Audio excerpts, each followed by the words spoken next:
Bueno, invertimos las charlas porque creo que combina mejor hablar yo de prematuro y el impacto en enfermedades respiratorias prematuros en general y hablar un poco de las cosas que Marcos y yo hemos hecho en los últimos años y mucho en niños prematuros, que es un tema que a nosotros nos interesa mucho. Este es un dato epidemiológico de prematuridad en Estados Unidos en los últimos 15 años, por lo menos. Esto termina en 2006. Y puede ver que el número de bebés prematuros está alrededor del 10-12% en general. La cosa más impresionante es el número de bebés nacidos pretérminos entre mujeres negras, entre hijos de mujeres negras, por variados motivos que no cabe aquí discutir, que van desde de acceso, cuidados sociales y probablemente algo de genética y medio ambiente, la combinación genética-medio ambiente. Pero estos son números que casi no se ve en casi ninguna población. Esto es muy, muy significativo.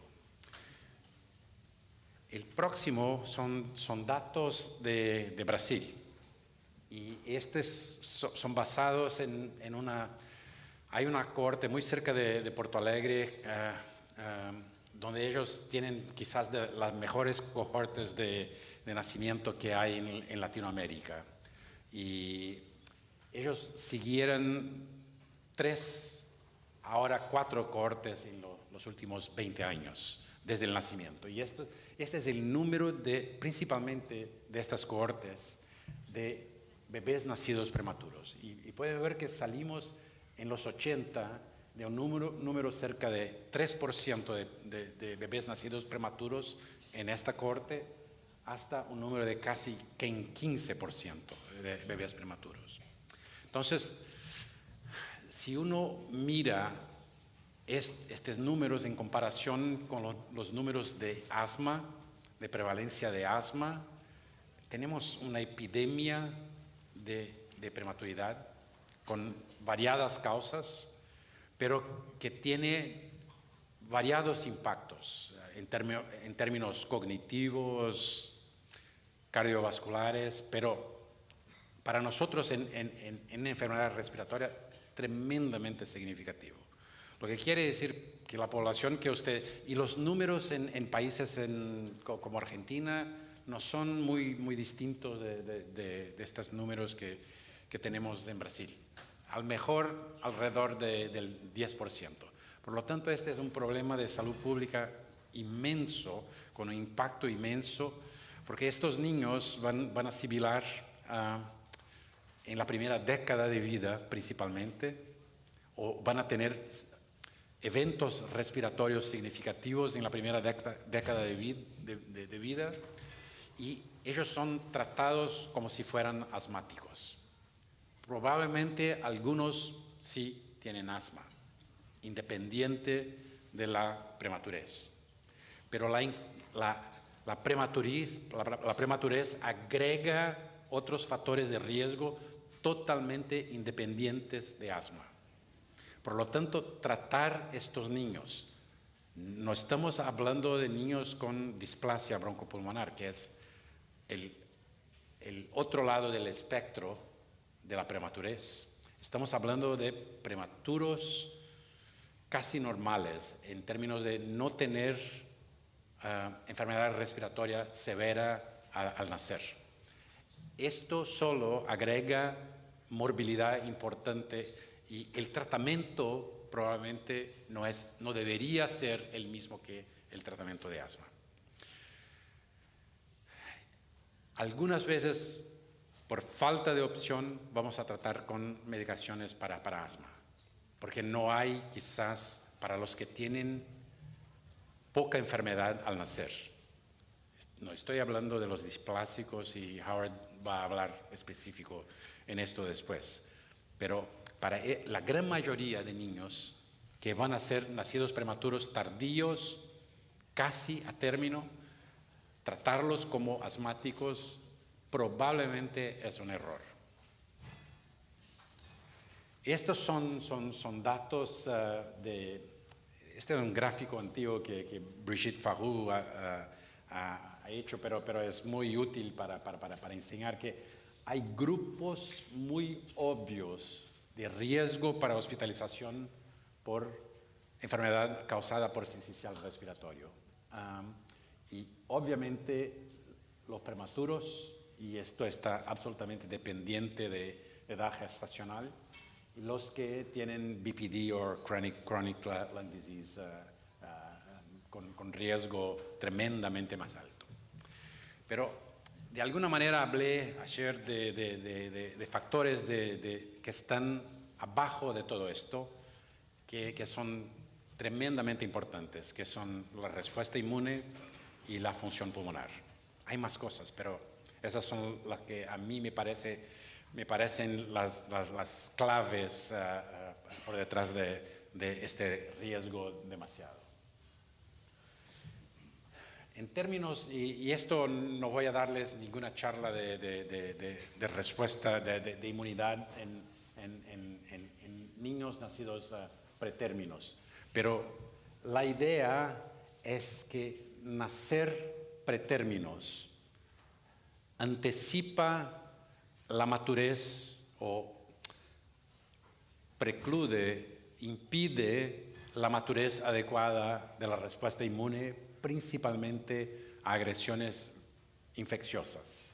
Entonces, menos monocitos, menos neutrófilos, con menor habilidad de matar a patógenos, menor producción de citoquinas que esto vía activación de células T y todo esto es consecuente. Por eso, un poco por eso, la respuesta es incompetente a agresión viral. Hay una serie de estudios y estos son algunos que demuestran algo. Estudiamos, van a ver que tenemos un estudio reciente en esto, pero básicamente el transporte de IgE materno al bebé nacido es interrumpido y es muy dependiente obviamente de la edad gestacional. Cuanto más prematuro es el niño, menor es el transfer de IgE en estos niños prematuros. Y esto de tener niveles muy bajos de IgE actúa principalmente en un defecto de opsonización y con impacto en fagocitosis, por lo tanto en control de infección.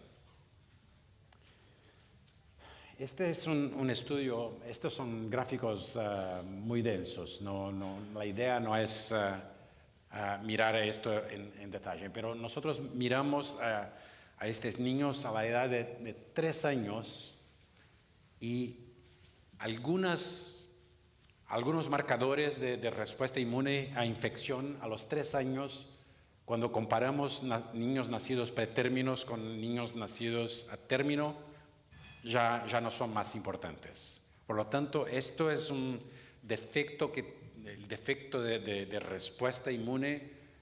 Y hay trabajos que dicen que hay algunos de estos defectos que continúan por toda la vida, pero en su gran mayoría se quedan casi igual a término, al menos a los 3 años de edad. Esto desaparece significativamente con el tiempo y es lo que vemos. Estos niños prematuros no tienen más infección o infección grave que niños nacidos de término con el tiempo a medida que crecen. El impacto en respuesta de función pulmonar es un poco distinta.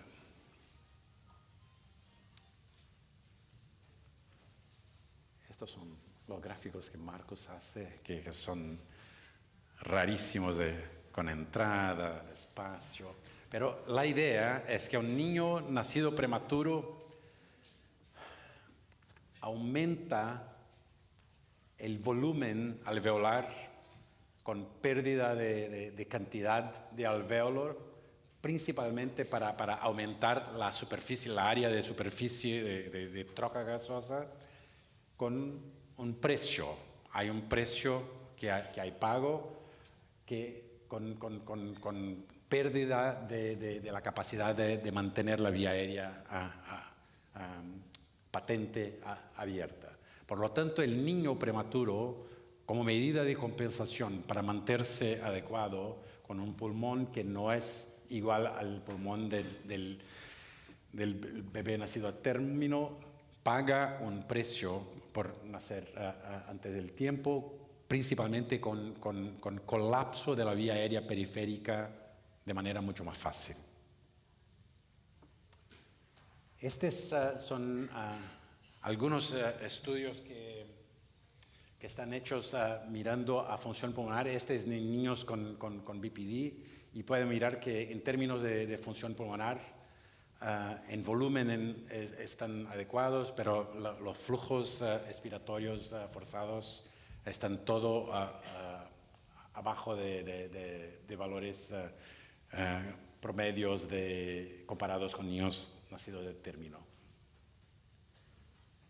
Este es un estudio que hemos publicado también hace un rato, donde miramos a niños prematuros tardíos, nacidos sin ninguna enfermedad respiratoria. Entonces, niños casi nacidos a término, pero no son iguales. Niños nacidos pretérmino tardío tienen función pulmonar significativamente, claro que hay un overlap en eso, pero en términos estadísticos hay una diferencia significativa. Por lo tanto, hay diferencias significativas de la respuesta inmune y la función pulmonar. Lo que encontramos cuando seguimos a estos niños después de un año con función pulmonar, no hay un catch-up. Todavía después de un año de seguimiento, en términos de función pulmonar, no había un catch-up. Por lo que no tenemos, y ahora voy a mostrarles un seguimiento un poco más largo que tenemos todavía no publicado, pero hasta un año el riesgo de haber nacido prematuro todavía en términos de función pulmonar está allá.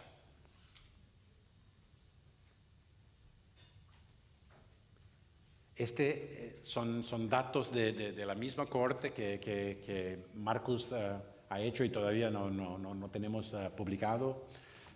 Y cuando miras a los 6 años de edad, todavía hay una diferencia significativa entre niños nacidos pretérmino y los niños nacidos normales, y pueden ver que hay un trend cuando miras a edad gestacional, lo que quiere decir que esto está totalmente asociado a edad gestacional también.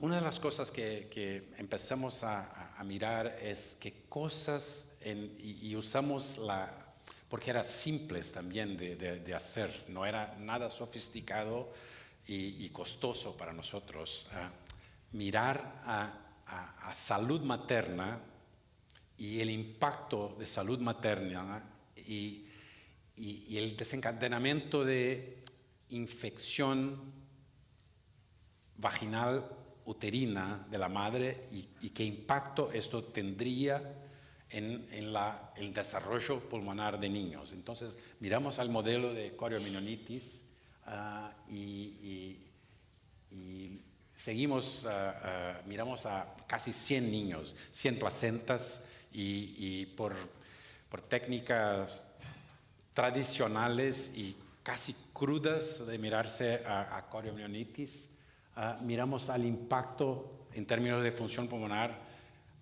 a relación de... no está bien aquí, pero lo que lo que tenemos aquí es el grading de coriamnionitis y el grading basado básicamente en respuesta inflamatoria. Grade 2 significa inflamación significativa coriamniónica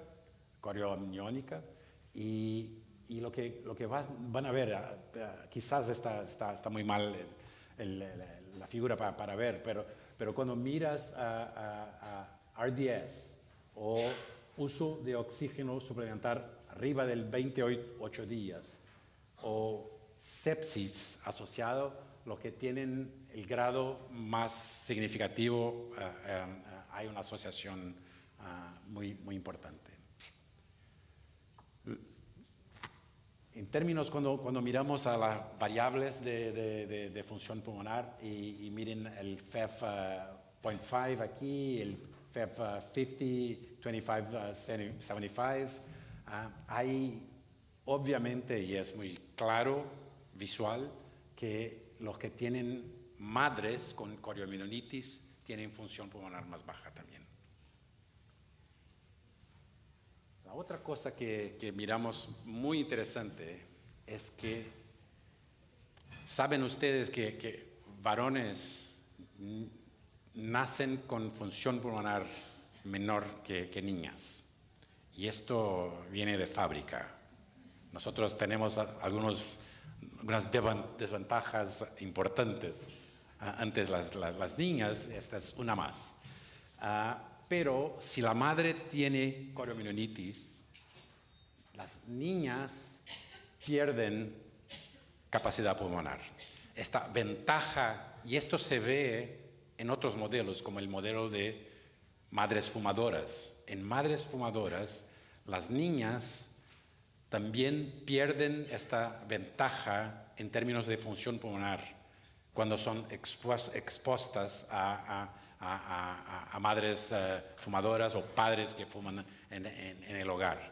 Entonces, el impacto de la inflamación causada por la coriamnionitis tiene un impacto aún más importante para quien tiene algo a perder, que son las niñas. Entonces, el efecto es mucho más bien observado en niñas que en niñas. Entonces, esto es más para entender que es un modelo de entenderse que hay variaciones por sexo, hay variaciones importantes por edad gestacional, y voy a contarles un poco de cuando ponemos todo esto en un modelo, qué sale de variable más definidora de estos outcomes.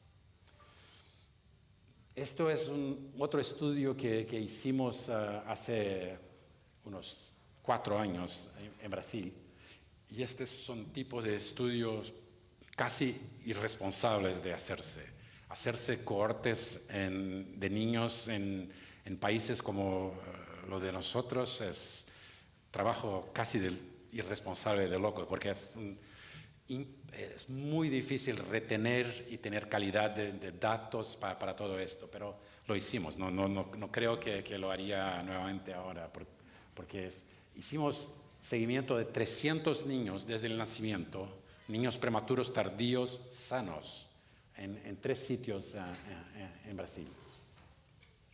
Y seguimos todos los eventos de síntomas de vía aérea inferior, los seguimos y miramos a cuadro viral. Y obviamente no hay nada de nuevo aquí, básicamente que el sincicial es el virus más prevalente en esta población, principalmente en los cuadros severos, pero los otros virus no son poco importantes, son menos importantes que el sincicial, pero están allá. Cuando miramos factores de riesgo para enfermedad importante, son todos niños prematuros. Cuando miramos a factores de riesgo, obviamente pueden mirar a los severos, pero a los no severos es muy similar.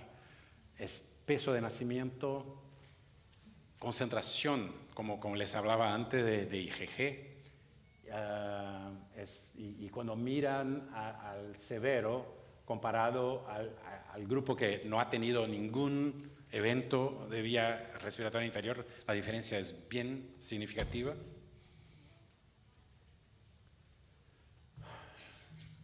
Y cuando miramos a edad gestacional y peso, se ve que están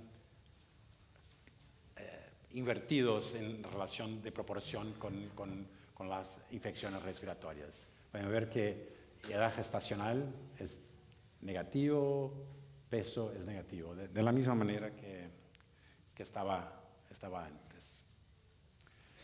La otra cosa muy clara es que función pulmonar estaba inversamente relacionada a cuadros virales de vía aérea baja.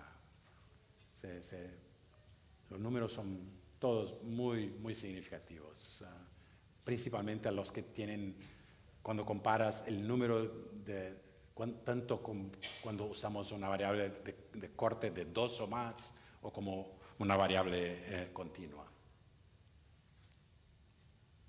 Y este es gráficamente de alguna manera lo que presentaba antes. Función pulmonar disminuida en pretérminos que tienen por lo menos dos eventos. Es obviamente significativamente más baja. Y creo que les mostré este gráfico ayer. Cuando ponemos esto en un modelo de análisis multivariada y ponemos variables que uno sabe que tienen una influencia, lung function es de lejos la variable explanatoria más importante. Por lo tanto, mismo cuando tenemos edad gestacional, función pulmonar estadísticamente come a esta variable de edad gestacional porque es mucho más explanatoria, mucho más fuerte. Lo que hemos encontrado es similar a otros estudios. Les hablé ayer del estudio de Inglaterra, del estudio de Avon.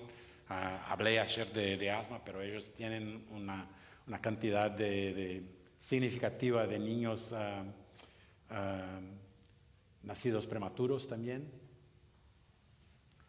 Y cuando miras a la edad de entre 14 y 17 años, niños que tenían edad gestacional entre 33 y 34 semanas, estaban muy similares a los de 25, 32, y los prematuros tardíos tenían valores similares. Hay estudios distintos que con el tiempo, para algunos, estos valores dejan de ser significativamente distintos. Hay otros donde esto ha sido demostrado. No tenemos una idea final. Mi concepto es que cuando pones todos estos prematuros juntos para el análisis, no analizas subgrupos y por lo tanto pierdes definición de relaciones.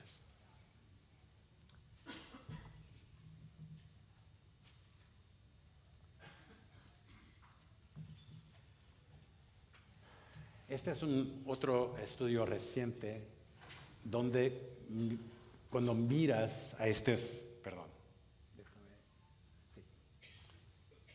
cuando miras al efecto comparado de muy pretérmino, comparado con late y mid preterm, en términos de síntomas, los síntomas bajo de 5 años son tremendamente más significativos que después de los 5 años de edad. Y hace todo el sentido. El efecto principal de la prematurez es notado principalmente en los primeros años de la vida. Pero si miran, hay un trend muy claro de cuanto más prematuro es, más síntomas, más medicaciones, más hospitalizaciones un niño tiene. Entonces, de alguna manera, con esto vuelvo a la cuestión del inicio. Estos son niños que hoy día los tratamos como si fueran asmáticos, porque van a tener sibilancia recurrente bajo los 5 años de edad. Yo no tengo la respuesta porque no hay estudios buenos suficientes y no hay medicaciones buenas suficientes, pero tratarlos indefinidamente como si fueran asmáticos ciertamente es un error. Estos niños tienen síntomas recurrentes de sibilancia inducidos por infecciones virales, pero la enfermedad de base no es asma, no es una enfermedad eosinofílica ni de control, es una enfermedad de cambio original de la manera como los alvéolos están formados y de cómo la vía aérea se mantiene abierta durante la agresión viral. Con eso, usar corticoides o broncodilatadores, quizás broncodilatadores, no es que no se puede usar, pero no se debe insistir y escalar dosis de medicaciones si uno no obtiene ningún resultado. Lo uso yo en nuestros pacientes, estas medicaciones, porque algunas veces hay que intentar, si tienen montones de síntomas, hay que intentar, pero es un problema porque no tenemos algo. Seguramente medicaciones que impiden cuadros severos de enfermedad por sincicial respiratorio van a tener un impacto en los próximos años. Este es el estudio que les mostré ayer y que Louis Bont en Holanda ha acompañado a estos niños primeramente por 1 año y se observó un efecto significativo de reducción de eventos de sibilancia recurrente, pero cuando ellos acompañaron a estos niños y publicaron hace 1 mes esto, a los 6 años de edad, este efecto de protección de PALI muy temprano en la vida ya había desaparecido. Por lo tanto, impedir cuadros graves, sea por vacunas o por antivirales, como les contó ayer a Fernando Pollack, es probablemente la mejor manera de proteger a estos niños prematuros. Aún en términos de síntomas no tenemos nada tremendamente efectivo en este momento para utilizar. Minimizar el impacto de la prematurez con medidas muy tempranas en la terapia intensiva neonatal quizás sea una estrategia. Imagino que Howard hablará algo de eso a seguir. Gracias.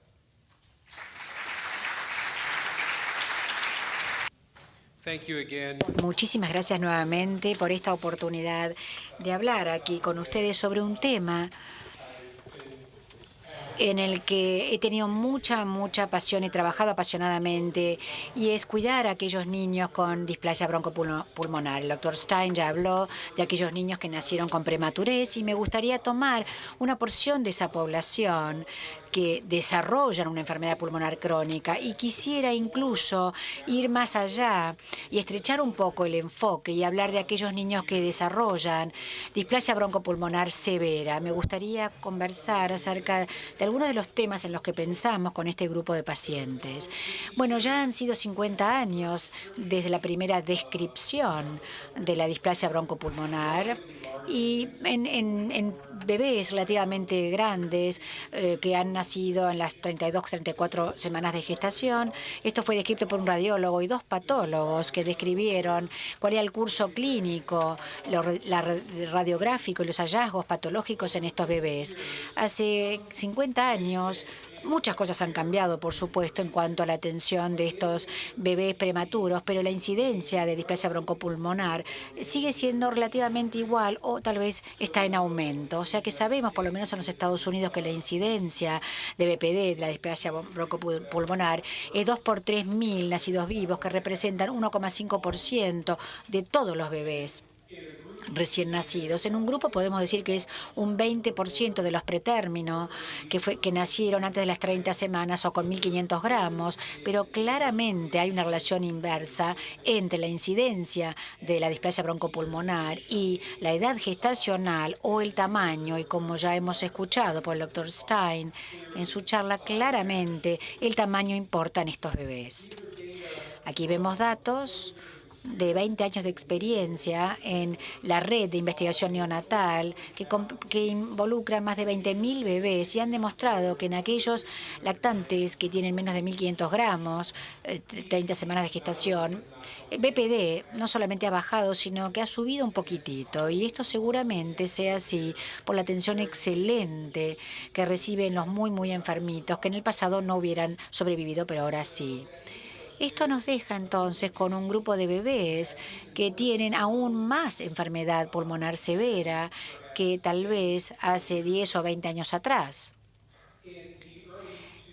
En los inicios de los años 2000 había una conferencia del NIH que intentó definir la severidad de la displasia broncopulmonar y por los cambios en la demografía de esta enfermedad, más recientemente pensamos en modificar esos criterios. Entonces, podemos pensar en BPD, en la displasia broncopulmonar, en todos esos bebés que necesitan oxígeno suplementario durante los primeros 28 días de vida. Y luego podemos decir a aquellos que tienen un BPD leve en el momento que ya tienen 36 semanas o bien cuando ya se les da el alta, ya no requieren ningún tipo de soporte respiratorio y se los considera que tienen BPD leve. Aquellos que necesitan menos del 30% de oxígeno suplementario a las 36 semanas o al alta se pueden considerar con BPD moderado. Y aquellos que precisan más soporte se consideran severos, pero lo hemos llevado aún más allá y dijimos, ¿por qué no pensamos en severos tipo 1, donde necesitan más oxígeno suplementario o tal vez el CPAP nasal o una terapia de alto flujo, y separarlos de aquellos que son más severos aún, los que necesitan ventilación de presión positiva luego de esas 36 semanas o del alta? Sabemos un poco acerca del grupo, como todo, pero no sabemos si la incidencia de este último, el grupo más severo, cuál es. ¿Qué sabemos sobre BPD severa en términos generales? Estos dos grupos tomados en su conjunto. Hace varios años, 8 centros en los Estados Unidos comenzaron un consorcio analizando aquellos bebés con BPD. Ese grupo ha crecido y ya es un grupo internacional, pero en los primeros años tomamos como si fuera una instantánea de aquellos bebés que estaban en la enfermería y estaban participando del consorcio. Esto es analizando quién estaba en la enfermería. Esto era el 17 de diciembre del 2013. Y los criterios del NIH para la severidad de BPD fueron utilizados. Los niños que tenían un BPD severo requerían más de 30% de oxígeno o ventilación de presión positiva. De los 710 neonatos, en ese momento la mitad tenían menos de 32 semanas de gestación y de ellos un poquito más de un tercio se consideraban que tenían BPD severo. De ese grupo, casi 2/3 precisaban presión positiva a los 28 días y a las 36 semanas el 40% precisaba ventilación con presión positiva. O sea que es un problema sustancial que sigue existiendo en la atención de estos neonatos enfermos. Todos hablamos sobre el BPD clásico versus el nuevo y el pre versus el po era de surfactantes y se supone que el BPD clásico, antes de utilizar ventilación más leve, surfactantes y corticoides prenatales, de hecho se definían no solamente por el paro alveolar, sino por un daño en las vías aéreas centrales, con fibrosis, con hipertrofia del músculo liso, y muchos de ellos parecían como si tenían como parches en relación a otros que tenían sobredistensión y otros que se veían más normales. El nuevo BPD es precisamente que se utiliza y con una ventilación más leve, se definen como un paro alveolar, seguramente con menos enfermedad vascular, menos fibrosis intersticial y enfermedad epitelial más baja. Bueno, les muestro dos placas. Una de uno de mis primeros mentors, Dan Sitlow, que me la dio un niño con un BPD clásico, y este otro yo lo tomé hace unas semanas de un bebé con lo que tiene el nuevo BPD, como lo llamamos. Como ven, hay similitudes entre ambos y voy a mostrarles placas y les voy a mostrar también tomografías de nuestros bebés en las UCINes o que se les acaba de dar el alta con ventilación asistida. Y puede haber enfermedad extensiva en estos bebés con el nuevo BPD, no solamente vías aéreas, sino también fibrosis séptica, cambios císticos. Y para nosotros es lo que caracteriza el BPD severo. Ahora bien, también se ha analizado las vías aéreas de estos niños. Este fue un estudio post-mortem examinando a aquellos lactantes con BPD, 5 de los cuales habían fallecido, y los compararon con 11 pacientes que habían fallecido de causas no pulmonares, seguramente por algún tipo de síndrome de muerte súbita, con 75 vías aéreas entre 5 bebés con BPD versus 117 vías aéreas en los niños con SIDS, comparando la calidad, las caracterizaciones de central a periférica, las vías aéreas, por supuesto. Vemos las características de los bebés. Aquellos con BPD nacían entre la semana 24 y 35 de gestación y tenían entre 31 a 22 semanas a 22 meses en el momento de la muerte. Acá tenemos el coeficiente entre lo que sería lo normal y los hallazgos observados entre el BPD y pacientes con SIDS. O sea, si era igual, este coeficiente sería 1. Pero cuando uno ve la pared interna, que es en amarillo, la externa, que es en rojo, y luego tenemos el espesor total y luego el músculo liso, y en cada caso es mayor en los pacientes con BPD y va de las vías aéreas periféricas casi hasta las centrales. O sea que aún en estos bebés sigue habiendo un engrosamiento de las paredes de las vías aéreas. Piensen que más gruesas, y piensen también en lo que acaba de decir el doctor Stein sobre la predisposición de estos bebés a un colapso alveolar. Aquí tenemos un modelo animal que analiza las vías aéreas, ya sea la capacidad total pulmonar o la funcional residual. Podemos observar estas vías aéreas que son mucho más grandes en la capacidad pulmonar total y se hacen más pequeñas en la capacidad residual funcional. Esto es de ese recoil que él mencionaba, esa retracción elástica. Las vías aéreas más pequeñas están suspendidas o están abiertas por inserciones en las paredes alveolares. O sea que cuando aumentamos el volumen pulmonar hay mayor recoil y flexible para expandirlas. ¿Qué puede pasar entonces donde hay menos inserciones en la pared alveolar por la simplificación alveolar? Como vemos en estos bebés que tienen estas BPD. O sea que no solamente es un intercambio de gases superficiales, sino que puede ser un problema de vías aéreas también. Como mencioné en la última charla, un poco sobre acortamiento del músculo liso, puede estrechar las vías aéreas porque hay menos retracción elástica que las mantenga abiertas, y podemos ver que estos bebés pueden tener una enfermedad pulmonar severa obstructiva, como tiene este bebé que tiene un volumen importante en la prueba pulmonar, y aquí ven que hay una disminución, como todos los otros flujos disminuyen. Vemos ahí esa curva, el scooping de la curva, y cuando vemos el volumen pulmonar hay un aumento masivo, y estas son las consecuencias radiográficas. Ven el diafragma que está invertido, ambos, y observamos aquí que pocos marcadores vasculares que sugieren cuán simplificados son los espacios pulmonares. Y hay ramificaciones para aquellos niños que dependen de la ventilación asistida, de cómo lo vamos a hacer, y tiene que ver con pensar en cómo estas unidades pulmonares se llenan y se vacían. Tenemos que hablar un poco sobre las constantes temporales. Recuerden, las constantes temporales es el producto en el pulmón es el producto de la resistencia y la compliance o elasticidad, y se define con cuán rápidamente se llena o vacía un compartimento luego de un cambio en cuanto a la presión. O sea, una constante significa que se vacía más o menos en un 62%, con 95% de vaciado, y 3 puntos de constante, 99% de vaciado, y 5 puntos de constante. Si por algún motivo la elasticidad o distensibilidad de la unidad se disminuye, o sea que es diferente, entonces el pulmón vacía más rápidamente porque la constante tiempo temporal será más corta. Por otro lado, si la resistencia es más elevada, como la pensamos en nuestros bebés con BPD, llevará más tiempo que esa unidad para vaciar la unidad y también más tiempo para que se llene esa unidad pulmonar.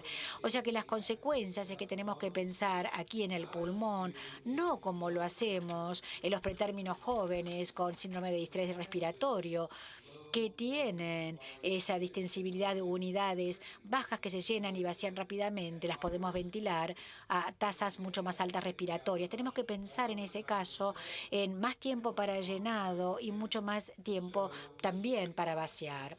Esta es la consecuencia entonces en un pulmón donde tenemos múltiples compartimentos, por lo menos 2, tal vez más, con diferentes combinaciones de resistencias y distensibilidades. Si tenemos un tiempo expiratorio corto, seguramente no llenaremos gran parte del pulmón. Por eso es que hay que utilizar un tiempo inspiratorio más lleno para llenar esas unidades y utilizar entonces una tasa respiratoria más corta y un tiempo más alto, más largo para el vaciado. Cuando pensamos en aquel bebé con un BPD severo, debemos hacer varias cosas importantes. Primero, mantener la saturación, por lo menos en los 90 más o menos, o aproximadamente. Estos son los recién nacidos con RDS, donde podemos tener más, podemos permitir más por la hipoxemia, o podemos tener otros volúmenes corrientes, estrategias de protección. Estos bebés se han sometido al proceso inflamatorio, están más en la cicatrización y en la cura. Vamos a permitir entonces un CO2 elevado, un poco más elevado, y con las tasas respiratorias más lentas para permitir el vaciado de las unidades, utilizando tiempos inspiratorios más largos, de 0,6 segundos a tal vez 0,8 o 9. Y cuando hablamos del PIP, todo depende de cuáles son nuestros objetivos para ese bebé, y voy a hablar de esto luego. Aquí tenemos un bebé que fue derivado a nuestra institución de Arizona, ya sea para su evaluación de una labectomía o un trasplante de pulmón, porque el equipo no pudo ventilarla adecuadamente. Tenía 11 meses, casi 7 kilos de peso y nació a las 24 semanas. La trataban con aminofilina y corticoides sistémicos. Se le hizo el cierre con un dispositivo de catéter. Acá están las estrategias, y tenía hipertensión pulmonar. Si bien pesa 7 kilos, 6,9. Aquí tenemos los volúmenes corrientes con un tiempo expiratorio corto. El PIP era 7 centímetros de agua con soporte de presión y se le dio un 30 por minuto era la tasa. A pesar de todo esto, estaba reteniendo CO2, estaba acidémica, y tal vez puedan observar aquí este lóbulo sobreinflamado que cruza la línea media, masivamente inflamado. Bueno, ¿qué notamos al ver sus gráficos de ventilación? Bueno, no tenía un tiempo adecuado para el vaciado. Si observamos, esta es la presión en la parte superior y flujo en la parte inferior. El inspiratorio sube, el expiratorio está por debajo. Podemos observar, antes de vaciar totalmente, toma su próxima respiración. Estábamos preocupados de que, de hecho, ella tenía problemas con la hiperinflación, insuflación dinámica, con ese PIP. De hecho, había viajado, obviamente, todo el país y había sido paralizada a los propósitos del transporte. Y para determinar si alguien tiene un PIP intrínseco en esa situación, hay que realizarle una maniobra expiratoria de mantención. O sea que uno cierra la válvula del ventilador y permite que esa presión se equilibre, y eso se puede observar con ese hold expiratorio, que hubo un aumento en la presión expiratoria que tal vez no se podría haber reconocido si uno simplemente observaba la presión de la boca con una ventilación regular.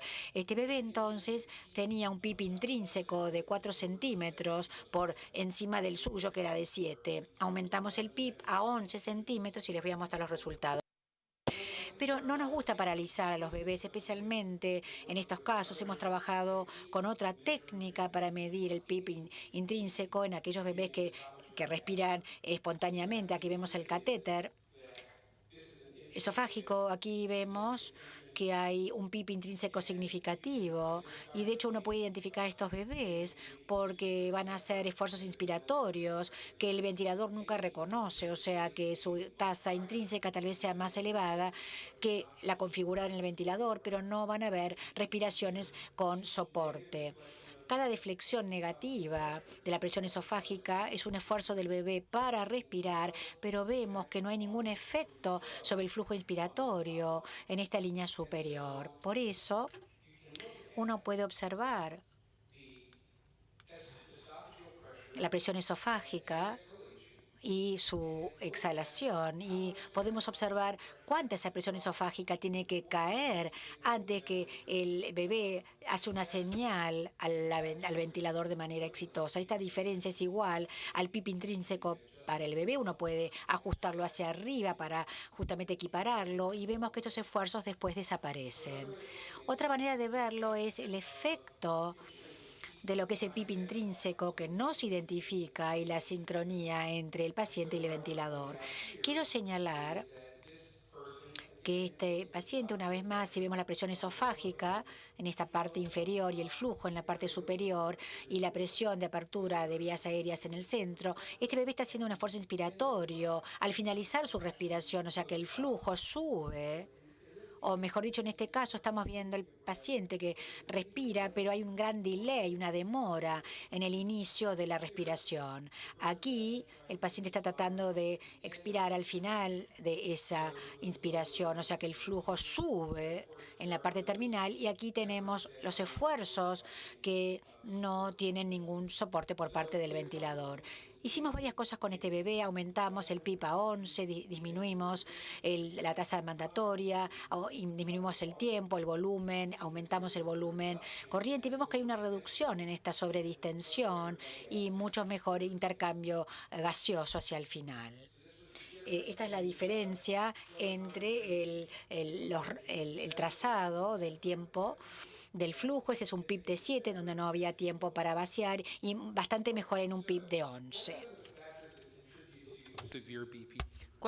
¿Cuáles son entonces los factores que están contribuyendo a esta displasia broncopulmonar grave? Un broncoespasmo que no ha sido tratado, sabemos que hay sibilancia en estos chicos, la hipertensión pulmonaria es un problema mayor para estos grupos de niños, sabemos que el reflujo gastroesofágico puede dañar los pulmones, puede haber aspiración, tenemos un incremento en la colapsibilidad de las pequeñas vías aéreas que pueden llevar a una obstrucción, y sabemos que algunos bebés simplemente van a nacer con pulmones gravemente hipoplásicos.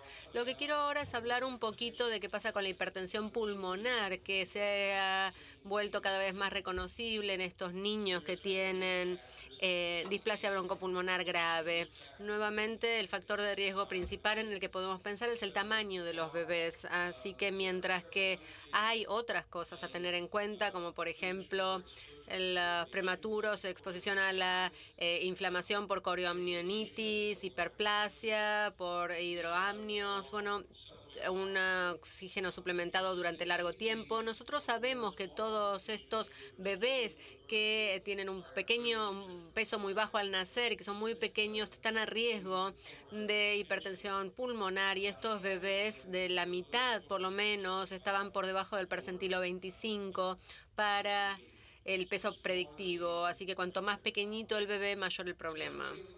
Otra forma de mirar esto, de ver esto, es pensar en la fisiopatología de la lesión vascular en estos niños. Tenemos niños que nacen pequeños, puede haber una restricción del crecimiento intrauterino en estos bebés, pueden tener hiperplasia o desarrollo anormal del lecho vascular, y estos bebés también están expuestos a hiperoxia u otros insultos, como por ejemplo una ventilación mecánica que no es suave, que no es delicada, infección, hipoxemia crónica o aguda intermitente, episódica, así que hay un desarrollo anormal del lecho vascular pulmonar con una baja de la angiogénesis, una falta de capacidad de los pulmones, tenemos pequeñas células del tejido liso que han proliferado, por lo tanto tenemos una reactividad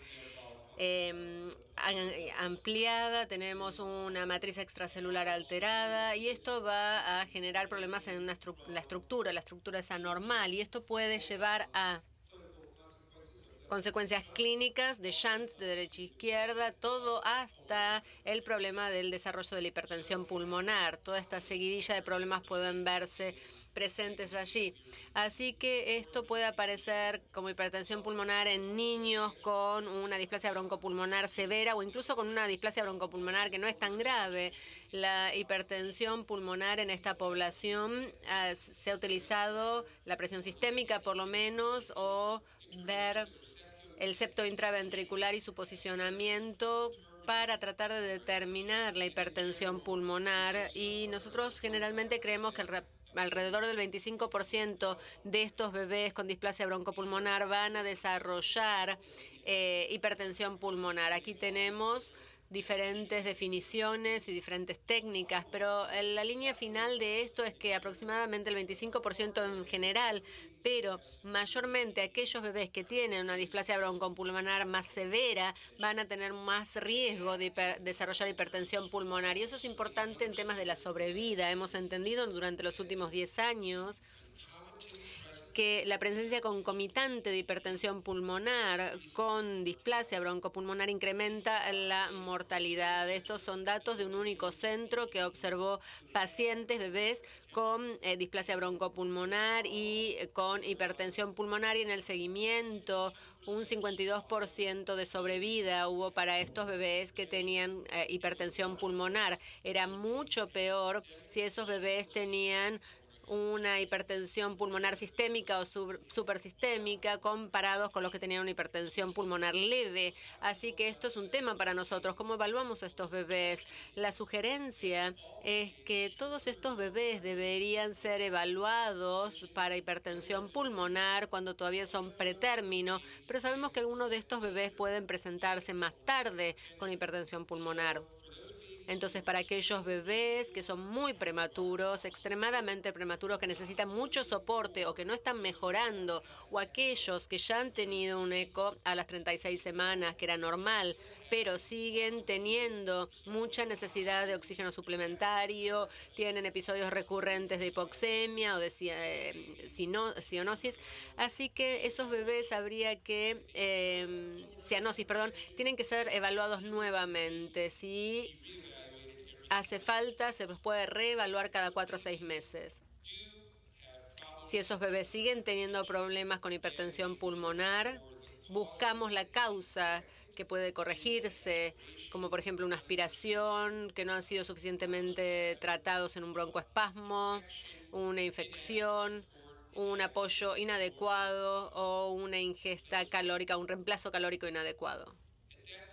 En ese momento, estos niños también recibirán algunos marcadores de el stream ventricular derecho, como ACE en péptidos o algún otro que ayude a ver si esto mejora. Si esto mejora, nosotros hacemos otra eco para ver que sigan bien. Si por el otro lado la hipertensión persiste, estos son bebés que tendrían que hacerles cateterización cardíaca con un desafío de oxígeno, también uno de óxido nítrico para ver si la hipertensión pulmonar está relacionada con eso. Otros van a estar utilizando vasodilatadores y también tiene que hacerles evaluaciones repetidas para ver la progresión. para ver si están mejorando o no. Esto es el resultado del consenso médico del tipo de farmacoterapia que tendría que utilizarse para aquellos bebés que tienen displasia broncopulmonar con hipertensión pulmonar. Estos son todos ensayos pequeños, no hay ensayos grandes que den estas sugerencias, pero las recomendaciones siguen siendo sildenafil oral como primera línea de tratamiento, especialmente si no tenemos hino, y a veces se puede usar en forma endovenosa para pacientes que están críticamente enfermos. Se puede usar prostanoides, pero hay que hacerles mucho seguimiento a esos bebés, y también se pueden usar en combinación. Y el último es que se puede utilizar los diuréticos, pero no es una recomendación fuerte y probablemente sea una terapia de tercer línea para este tipo de pacientes. Hablamos ahora de los resultados de los pacientes que tienen una displasia broncopulmonar severa, que son pacientes que van a tener mucha ventilación. Estos son datos de Indianápolis. Ven casi 100 pacientes que necesitaron prolongado ventilación mecánica, y van a ver que la sobrevida era bastante buena, con un 80% de sobrevida aquí, pero nuevamente la edad gestacional afecta a esto, así que los que eran muy pequeños tenían menos sobrevida o peor sobrevida que los que tenían más de 750 gramos.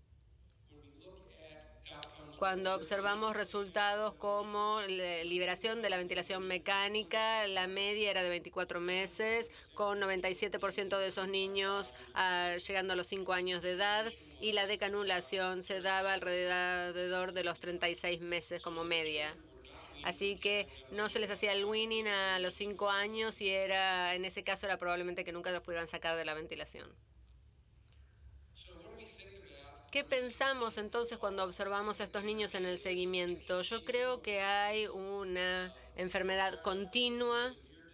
Aquellos con enfermedad más grave están en este extremo, así que podemos ver algunos niños que tienen una reactividad de la vía aérea que es leve, pero en el periodo neonatal, cuanto más grave la enfermedad, más probable que veamos niños que van a tener una enfermedad obstructiva fija, completa o por lo menos parcial, y vamos a tener cada vez más niños con enfermedad obstructiva crónica. Aquí vemos una niña que estaba justo terminando la secundaria, y ven que está súper simplificado la arquitectura pulmonar. Hay una reducción marcada en el flujo expiratorio. También señalo que este es el volumen, el loop del volumen corriente, del volumen tidal, y van a ver que los flujos expiratorios son de hecho más bajos, y el tidal o corriente está mostrando nuevamente la falta de apoyo que tienen estas vías aéreas. Esta chica tiene ahora 24 años, tiene exactamente la misma función, la función no ha cambiado, la función pulmonar, y vive con enfermedad obstructiva crónica grave. Este niño lo tuvieron que ventilar durante los primeros 6 años de vida. Nuevamente tiene una simplificación marcada de la estructura pulmonar, y él tiene que usar un catéter de oxígeno completo y sigue teniendo una enfermedad obstructiva crónica grave. Así que la displasia broncopulmonar grave, así como la común, sigue siendo un problema significativo, y los cambios estructurales que vemos en estos niños llevan a favorecer una enfermedad obstructiva grave. Así que los niños que tienen displasia broncopulmonar lo tenemos que pensar distinto cuando los ventilamos, y tenemos que pensar en la hipertensión pulmonar concomitante en este grupo de bebés también. Todavía no sabemos cuál será el final de la historia para estos niños, pero pese a estos cambios que han visto en la función pulmonar y en las TAC, podemos tener muy buenos resultados, y funcionalmente estos niños pueden crecer y convertirse en personas que van a tener vidas bastante normales. Muchísimas gracias por su atención.